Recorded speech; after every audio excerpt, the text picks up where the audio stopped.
You thought Boys in the Hood was just about gang life, crime, and tragedy. Nah, it was a warning, a coded message, a lesson in how your zip code can shape your mindset, limit your options, and ultimately decide your outcome before you even know the rules. This wasn't just a movie, it was a statement. It exposed how the environment you grow up in, the streets, the schools, the stores, the cops, even the silence, builds or breaks your future. It showed how systems like redlining, underfunded schools, and targeted policing don't just appear out of nowhere. They're designed traps dressed up as normal life.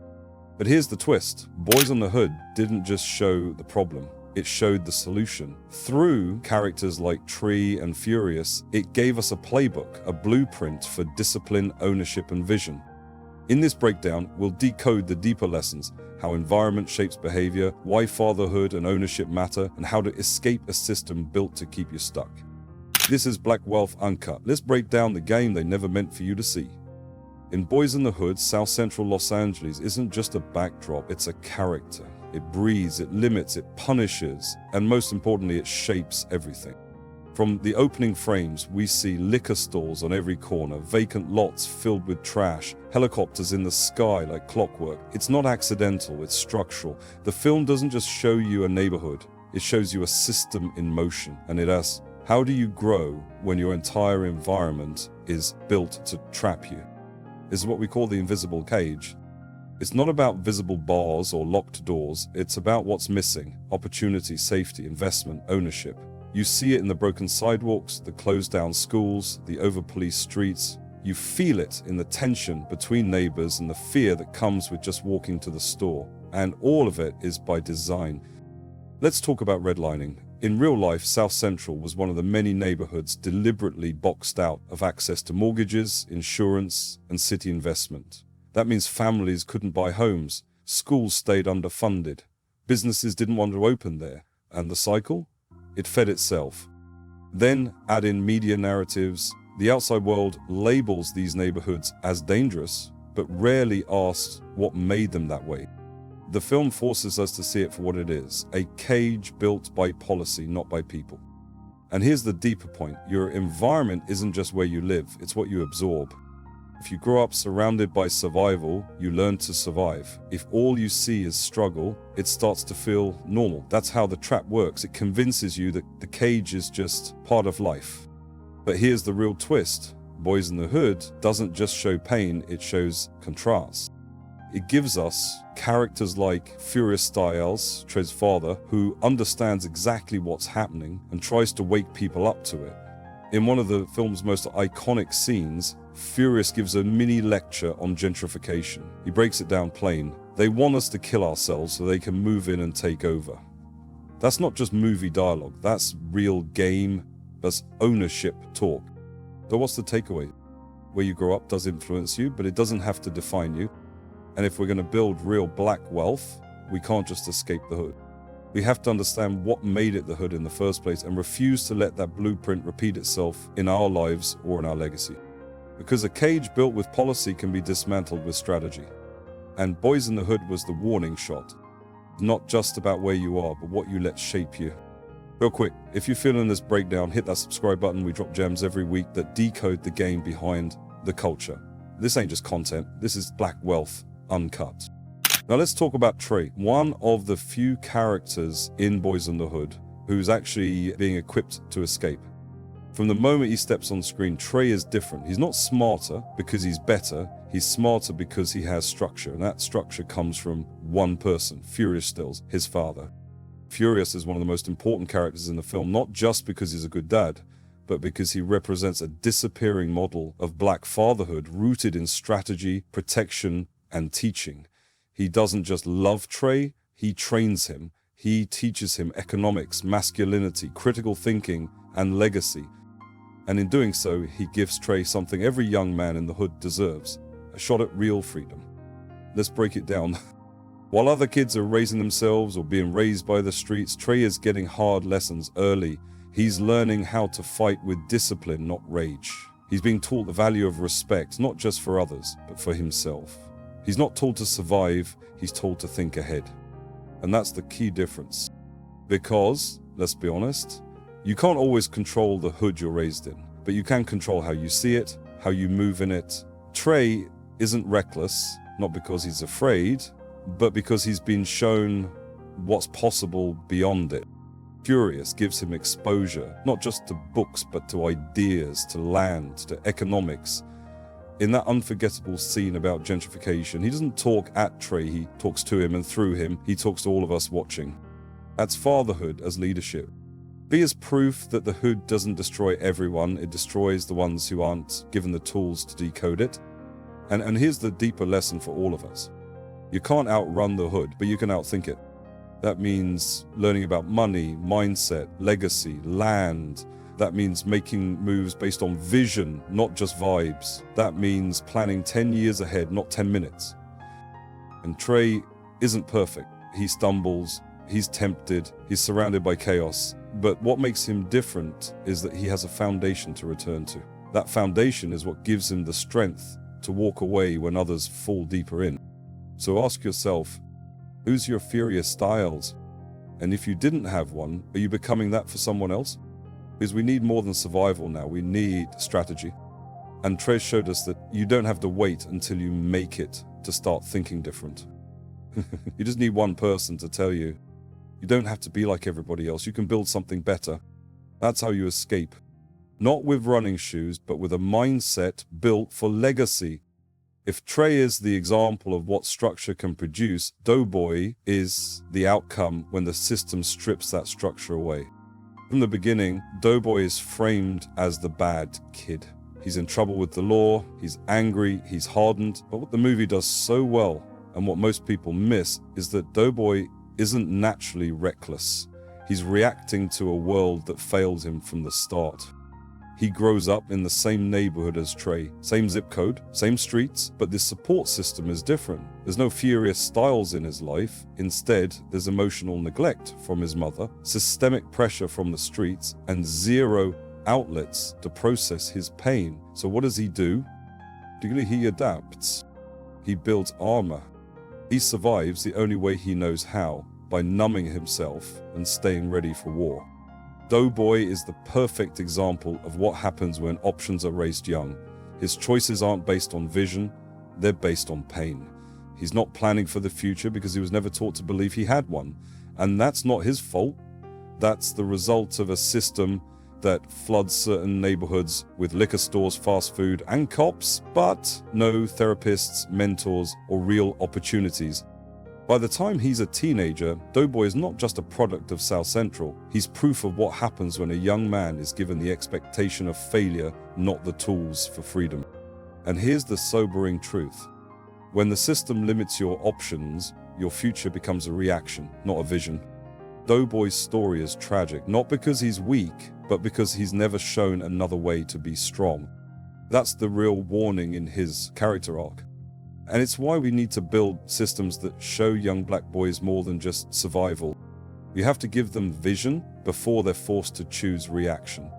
One of the most unforgettable moments in Boyz n the Hood doesn't involve a shootout, a chase, or even a fight. It happens on a quiet sidewalk, in broad daylight, with furious Styles breaking down how the system plays chess with our communities, and most of us don't even see the board. He points to the liquor store, the gun shop, the lack of investment. Then he delivers that now famous line about gentrification. They want us to kill ourselves so they can move in and take over. And just like that, the game is exposed. Furious isn't just a father, he's a generational teacher. He doesn't just discipline Trey, he equips him with knowledge. He knows that in South Central, survival isn't just about staying alive, it's about understanding why the hood looks the way it does and what you can do about it. This brings us to his real message. Ownership is the real fight. For too long, black communities have been caught in the trap of renting space we don't control, consuming products we don't own, and reacting to systems we didn't build. Furious flips the lens. What if we stopped reacting and started strategically owning? Because here's the truth. When you don't own, you don't control. And when you don't control, you don't decide. And when you don't decide, you're always playing catch-up in a game you didn't design. Furious sees us. He knows the trap isn't just poverty, it's dependency. The moment you rely on someone else for your roof, your food, your income, or your neighborhood, they own your future. His speech about real estate isn't just about houses, it's about legacy. He's planting the seed that black wealth doesn't come from hustle alone. It comes from planting roots, claiming space, and keeping that space in the family. And it's still relevant today. You look around and see neighborhoods that were once majority black slowly flipped, block by block. And the people who grew up there, priced out, pushed out, forgotten. That's the cost of not owning. That's why Furious was so loud, because he knew that without ownership, there is no security, there is no say, there is no future. The takeaway? The hood changes when we own it. Not just with land, but with education, businesses, banks, and schools. The shift doesn't happen when we leave, it happens when we leverage what we have to build what we need. Furious didn't just want Trey to survive the hood. He wanted him to own the land it stood on. That's the fight. And it starts with knowing what's at stake before someone else puts a price tag on your history. If you've ever watched Boyz n the Hood and felt a knot in your chest, that wasn't just emotion. That was the film showing you the psychological cost of growing up in survival mode. Because South Central isn't just dangerous physically, it's dangerous mentally. From the constant sound of helicopters to the screams after another shooting, the environment that surrounds Trey, Doughboy, and Ricky doesn't just shape their actions, it rewires their minds. This is trauma, but it's not the kind that comes from one moment. It's the kind that's constant, unspoken, unprocessed. It becomes a normal part of life, and that's where the real damage happens. When loss is expected, when funerals are frequent, when success feels like betrayal, that's not just a neighborhood problem, that's a mental health crisis. In one heartbreaking moment, after Ricky is killed, Doughboy delivers a line that haunts viewers. Either they don't know, don't show, or don't care about what's going on in the hood. That's not just pain talking, that's the voice of someone who's had to bury more people than he can count and still wakes up the next day with no outlet, no therapist, no break. And it's not just about gang violence, it's about the daily, low-key, creeping trauma of poverty, over-policing, underfunded schools, and generational pressure. That stress becomes a part of your nervous system. It shapes how you react, how you trust, how you dream, or whether you even dream at all. Let's be clear, location creates stress patterns, not just poverty. The studies have shown that living in high-crime, low-income neighborhoods increases cortisol levels, affects brain development in youth, and even accelerates aging. That's science catching up to what black communities have known for decades. You can be breathing and still not feel safe. And when your body is in a constant state of survival, you're not thinking about the future, you're not strategizing legacy, you're just trying to make it to tomorrow. That's why the conversation around black wealth must go beyond money. We have to talk about mental wealth. Because what good is a house if the people inside it are emotionally bankrupt? What good is a bank account if you're afraid to trust anyone enough to build with them? Mental wealth is the foundation for everything else. It's the ability to regulate emotion, to cope with pressure, to plan long-term, and to believe even when your surroundings say otherwise. In Boyz n the Hood, nobody is offered therapy. Nobody is given space to grieve. You're expected to suck it up, to man up, to retaliate. That cycle is what keeps the system running. Pain that never gets processed turns into more pain. But here's the shift. We don't just need better neighborhoods. We need better tools to heal from the ones we grew up in.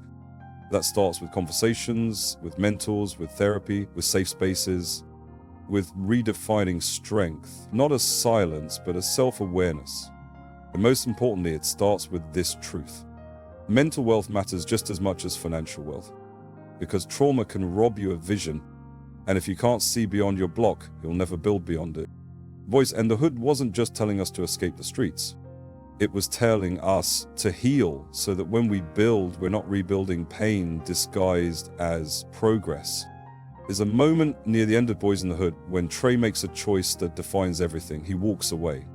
He chooses not to retaliate, not to add to the body count, not to follow the code of the streets that took Ricky and hardened Doughboy. That decision wasn't just about survival, it was about breaking a cycle that's taken too many lives before his. But here's the truth. Walking away isn't enough. A lot of people think escaping the hood means moving zip codes. Get out of the neighborhood and your problems disappear. But what Boyz n the Hood makes painfully clear is this: the trauma follows you if you don't know how to unlearn it. You don't escape the hood by leaving. You escape by learning how to never rebuild it in your own life. That means learning how to manage money so you don't pass down debt. That means owning land instead of paying rent for 40 years. That means choosing partners, friends, and habits that build you, not bury you. And most of all, that means having a plan. The movie showed us the trap. Now let's talk about the blueprint. Education, not just degrees, but financial literacy, emotional intelligence, and cultural awareness. Ownership of homes, businesses, ideas, so you can't be pushed out when the value rises. Networks. Relationships that elevate you. Mentors, peers, people who push you out of comfort and into strategy. Long-term vision, planning for your last name, not just your lifestyle. That's the legacy game. Hope is necessary, but it's not a strategy. Hope says, I want things to be better. Strategy says, here's how I'm making it happen. We saw this modeled in Fura Styles, we saw glimpses of it in Trey, and even in Doughboy's final speech, we saw regret, the kind that only comes when someone realizes they never had a real shot at breaking free. This is why Boyz n the Hood still matters decades later, because it doesn't just show what happens when the cycle continues, it shows what it takes to break it. And if you're watching this, you're probably someone who's trying to do just that. Maybe you didn't grow up in South Central, maybe your hood looked different, but the cycle, it's global. And so is the opportunity to change it. You don't need to be perfect. You just need to be intentional. Because every time you choose education over ego, ownership over impulse, or discipline over destruction, you're doing more than surviving. By rewriting the story, you're building a life the next generation won't have to escape from. Most people walked away from Boyz n the Hood thinking it was just a cautionary tale, a tragedy, a cinematic obituary for a neighborhood and its young men. But if that's all you saw, you missed the point. Boyz n the Hood wasn't just showing us the problem, it was giving us a blueprint.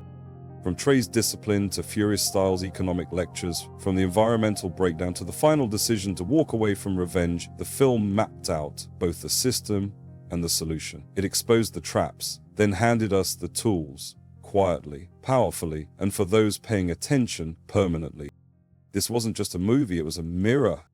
It showed us the impact of fatherlessness, systemic racism, and generational pain, but it also showed what happens when you introduce strategy, structure, ownership, and accountability. It dared us to ask, if this is what survival looks like, what does success look like?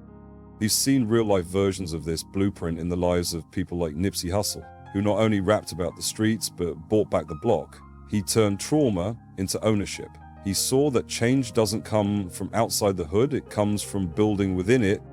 Or take Killer Mike, who speaks not just about music or protest, but about black banks, land ownership, and systems that empower future generations. Like Furious Styles, he's not just raising his own kids, he's raising awareness. And then there's early Jay-Z, before the champagne deals and luxury brands, back when he was using rap as a business manual. His journey from street hustler to mogul wasn't luck, it was strategy. It was knowing when to flip the game into equity and legacy. All of them are modern echoes of what Boyz n the Hood was trying to say.